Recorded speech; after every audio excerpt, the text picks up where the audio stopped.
You think kings die with dignity, wrapped in silk sheets, whispering noble last words as courtiers weep by candlelight? Think again. Because in 1547, the most powerful man in England, King Henry VIII, didn't go out like a legend. He went out like a bloated, festering corpse. His skin cracked open, his ulcers oozed, his organs rotted, and his body? It exploded in its coffin. This wasn't just death, it was disintegration. Forget royal portraits and fairy tale endings. This is the real final chapter of Henry VIII. A story soaked in pus, paranoia, and medieval medicine that made everything worse. By the end, he wasn't a man. He was a human compost pile of infected wounds, liquefied guts, and religious guilt. And yet, the Tudor court kept pretending he was fine, right up until the moment his bowels collapsed and the stench leaked through the palace walls. So how did we get here?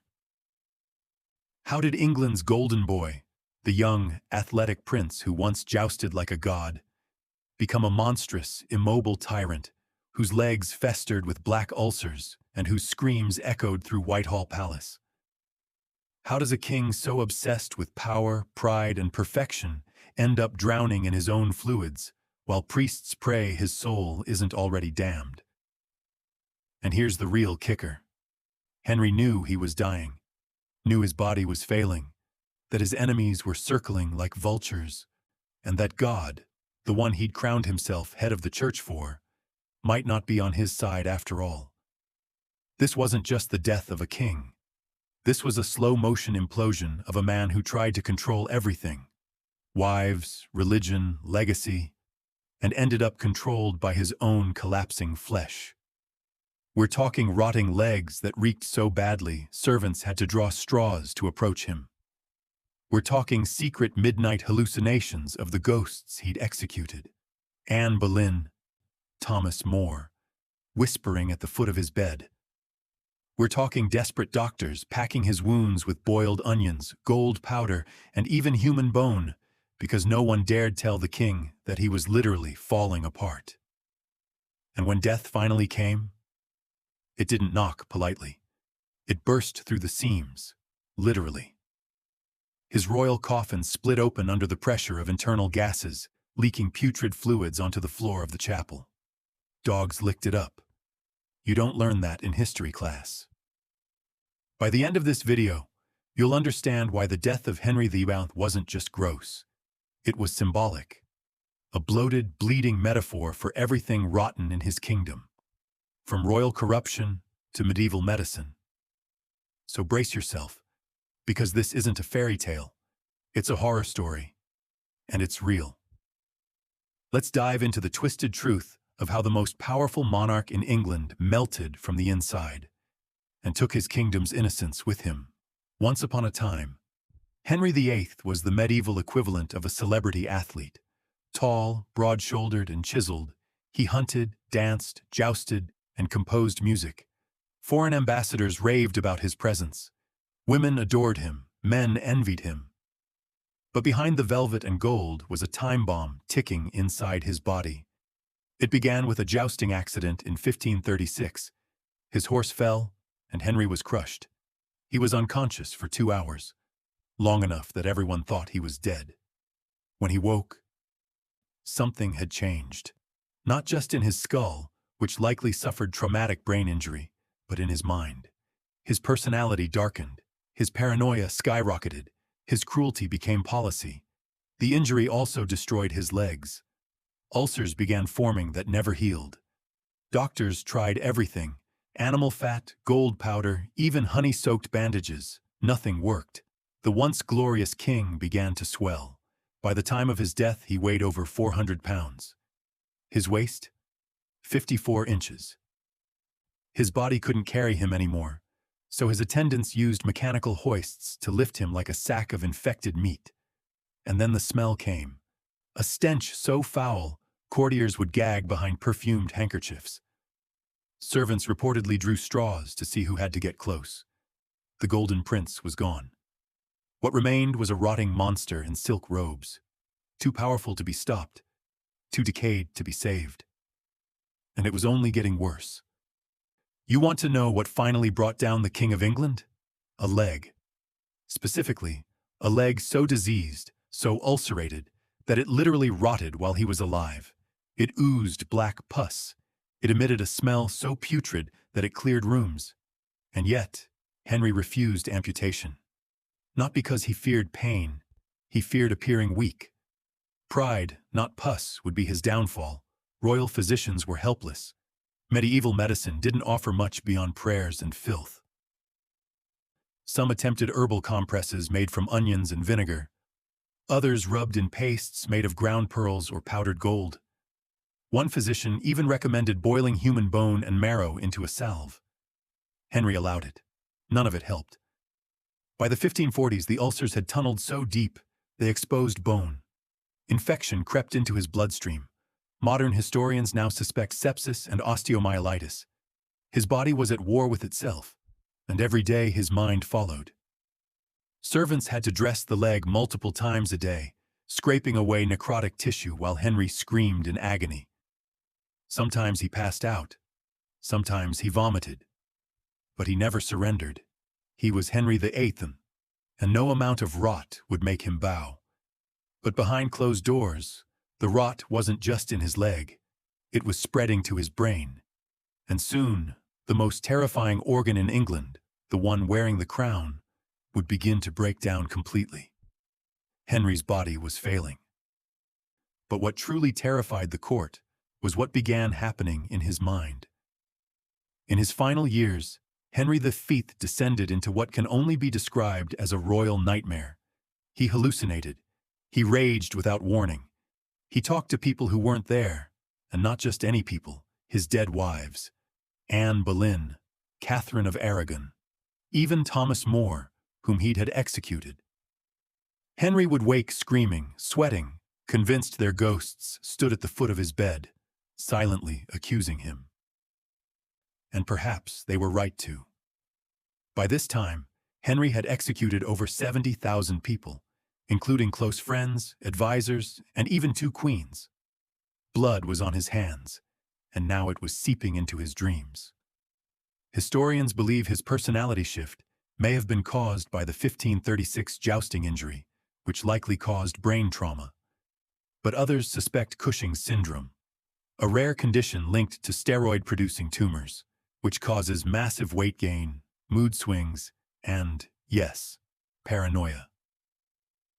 Whatever the cause, the result was chaos. Henry couldn't focus. He signed death warrants one day, then contradicted them the next. One day he demanded Catholic rights. The next, he condemned them as heresy. His courtiers were walking on razor-thin ice, never knowing which version of the king they'd meet. The weeping soul begging forgiveness, or the beast screaming for blood. One courtier wrote, "He speaks to shadows.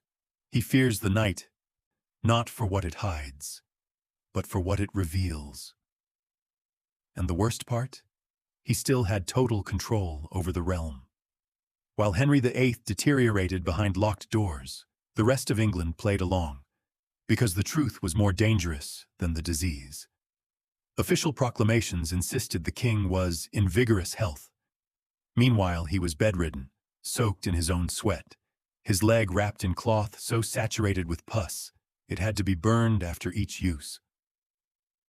Servants were sworn to silence under penalty of death. Even his wife, Catherine Parr, his 6th, wasn't always allowed to see him. Why the secrecy? Because Henry's death would unleash political hell. The king's only male heir, Edward, was a frail 9-year-old. The moment Henry died, the court would splinter. Catholic and Protestant factions, foreign allies and enemies, all waiting for a single heartbeat to stop so they could strike. So the royal council covered it up. They burned incense to mask the stench. They posted false reports to calm the people, and they ordered a rotating team of physicians to perform increasingly desperate treatments. Everything from pigeon carcasses applied to the sores to drinks laced with ground emeralds. Nothing worked. Behind the chamber doors of Whitehall, Henry groaned, roared, and whispered secrets to ghosts. Outside, England held its breath. praying their king wouldn't die too soon, and secretly praying he would. Because the truth was undeniable now. Henry VIII wasn't ruling anymore. He was melting. By January 1547, the King of England was no longer a man. He was a corpse in waiting. His body had begun decomposing while he was still alive. His bloated frame oozed from open sores. His skin turned yellow-gray, waxy and wet. The stench from his ulcerated legs was no longer contained. It seeped out into the palace halls. Servants gagged. One reportedly vomited after seeing bone exposed beneath necrotic tissue. And Henry's face? It had ballooned beyond recognition, his once handsome features now swallowed in rolls of purpled flesh. He could barely move. He soiled himself regularly. His own physicians whispered that his organs were shutting down, but none dared say the word dying aloud. To speak of the king's death was treason, punishable by death. So instead, they prayed. They fed him opiates to numb the pain. They packed his wounds with spices and perfume to cover the rot. One doctor suggested inserting raw meat into the leg to draw out the infection. Others boiled human fat, rubbed it on his feet, and hoped for divine intervention. But the most terrifying symptom was his silence. In his final week, Henry stopped speaking altogether. He lay in bed, eyes open but unresponsive, breathing shallow, yellow foam pooling at the corners of his mouth. And yet, the court still refused to declare him dead. Because the truth could break the realm before rigor mortis ever set in. On January 28, 1547, sometime before dawn, Henry VIII finally died. But his horror show wasn't over, because what came next was worse. His death was kept secret for 3 days. The council needed time to consolidate power, prepare the boy King Edward, and ensure no foreign army used the king's death as an excuse to invade. Meanwhile, Henry's body began to change. Quickly. His internal organs, already liquefied by years of infection, began producing gas. The pressure built. Embalmers, horrified by what they found, tried to drain his bloated corpse and stuff it with herbs and tar. But it was too late. According to court records, as the king's coffin lay in Whitehall, it split open. Yes, exploded. Hot, fetid liquid seeped out onto the chapel floor. One chronicler wrote that the stench was as though hell had broken loose within the box.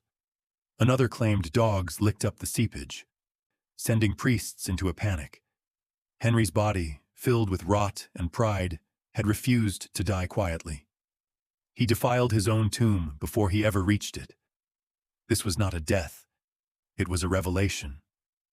The image of Henry the Great, the defender of the faith, the king who broke from Rome, collapsed into a pool of black slime, and England could no longer pretend.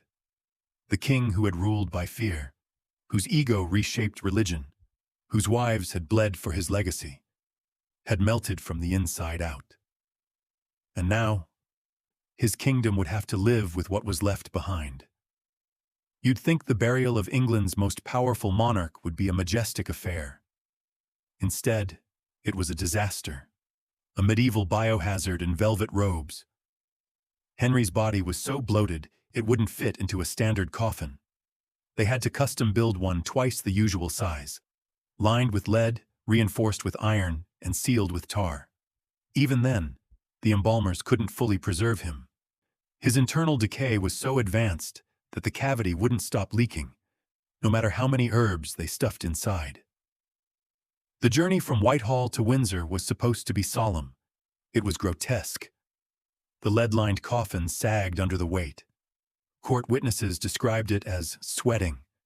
Black fluid pooled beneath the platform. The smell forced mourners to cover their faces with handkerchiefs soaked in rosemary oil. But the real horror? The dogs.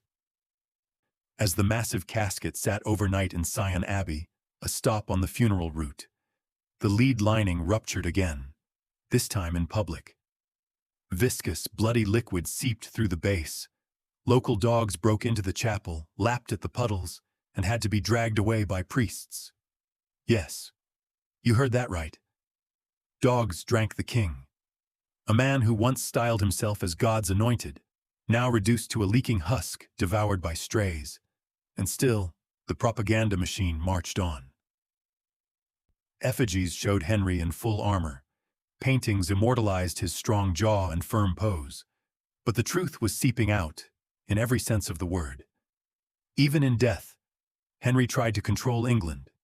He left behind a 30-page will, outlining every detail of his succession. His son Edward would rule first, then Mary, then Elizabeth. It was his final command, from beyond the grave. But just like his body, his legacy didn't hold together. Within days, his carefully balanced counsel fractured. Edward Seymour, uncle to the boy king, seized power and declared himself Lord Protector, sidelining Henry's other advisors. The result? A power vacuum. A Protestant Reformation far more radical than Henry ever wanted. Civil unrest, religious chaos, so much for divine order. Meanwhile, Catholic Europe watched in horror or delight. Rome cursed his soul. Spain mocked his church. France prepared for war. Everyone knew the strongman king was gone. And the boy who replaced him? Barely old enough to hold a sword. Henry's personal contradictions were now England's burden. He'd broken from Rome, but clung to Catholic rituals. He married 6 times, executed 2 wives, and called himself a moral reformer. He destroyed monasteries, then died surrounded by priests. His kingdom inherited this confusion and bled for it. But the most haunting part? His body wasn't the only thing that exploded. His myth did too. The image of a mighty warrior king crumbled under the weight of ulcers, madness, and silent rooms full of lies. Henry had tried to shape history. Instead, he became its warning. By the final hours of January 28, 1547, Henry VIII was no longer lucid. He drifted between silence and seizure, soaked in sweat, mouth flecked with blood-stained foam. When Archbishop Thomas Cranmer, once his religious enforcer, leaned in to whisper prayers, Henry couldn't speak. He could only grunt and squeeze Cranmer's hand in a last, pitiful gesture. That's how England's most feared king said goodbye. Not with a roar, but a twitch. No crowd. No glorious speeches. No family at his side. Just incense, rot, and the quiet terror of a man who knew exactly what was waiting for him, and feared it more than anything. Cranmer later claimed Henry died with Christ in his heart, but others weren't so sure. He'd executed priests and prophets, tortured friends, burned heretics and excommunicated rivals. Even as his organs liquefied, he clung to power, signing execution warrants with a trembling hand. One courtier whispered, he feared death more than he feared hell, and maybe that's why his body refused to let go. The seizures, the stroke, the agonizing decay. It was like his soul was clawing at the walls of his own body, trying to avoid the judgment waiting on the other side. When he finally stopped breathing, no bells rang. No public mourning began. Because his council waited 3 full days before telling the world. They weren't mourning. They were scrambling to clean up the blood, literally and politically. On February 16, 1547, they buried the melting king. The procession was massive. Banners, black-draped horses, hundreds of mourners. But the king inside that grotesquely oversized coffin, he didn't look anything like the paintings. At St. George's Chapel in Windsor Castle, Henry was laid to rest beside Jane Seymour, the only wife he didn't destroy. She died before he could. Lucky her. But even in death, Henry couldn't escape irony. His tomb, which he'd commissioned to be the most magnificent in Europe, was never completed. No golden effigy, no towering marble spire, just a dull slab of stone and a name etched in haste. Why? Because the kingdom moved on, fast. Reformation took over. His children, Edward, Mary, and Elizabeth, swung England between Catholicism and Protestantism like a pendulum made of fire and blood. Everything Henry tried to cement with executions and iron will unraveled in a generation. And the final insult? His death once concealed with reverence, became a joke whispered by servants and clergy for centuries. The king who split from Rome, defied the Pope, and redefined monarchy itself, was remembered for exploding. A sack of gas, a leaking coffin. A man so swollen with ego that even death couldn't shut him up quietly. He wanted to be a god. Instead, he became a myth of rot. So let's recap. Henry VIII, once England's golden prince, died screaming, rotting, and bursting at the seams. His body melted from within. His coffin cracked under the weight of disease and decay. His legacy, like his flesh, couldn't hold together. The same man who redefined power, who killed wives, dismantled the church, and crowned himself England's spiritual ruler, couldn't stop the one enemy he feared most: himself. From that fateful jousting accident in 1536 to the final explosion of his corpse in 1547, Henry's story became something more than political drama. It became body horror, the ulcers, the hallucinations, the bloated mass lifted with pulleys, the blackened leg with exposed bone, the ghostly wives whispering judgment, the dogs licking royal fluids off the chapel floor. By the end, Henry VIII wasn't a king. He was a warning. A warning about power without limits, about indulgence without restraint, about the terrifying things that happen when pride, gluttony, and medieval medicine crash into each other behind palace walls. Because here's the real twist. Henry's final days weren't just a personal tragedy. They were a symbol. His exploding body mirrored a crumbling system, one built on fear, cruelty, and illusion. A man who executed dissenters for disagreeing with his theology died unsure what he even believed.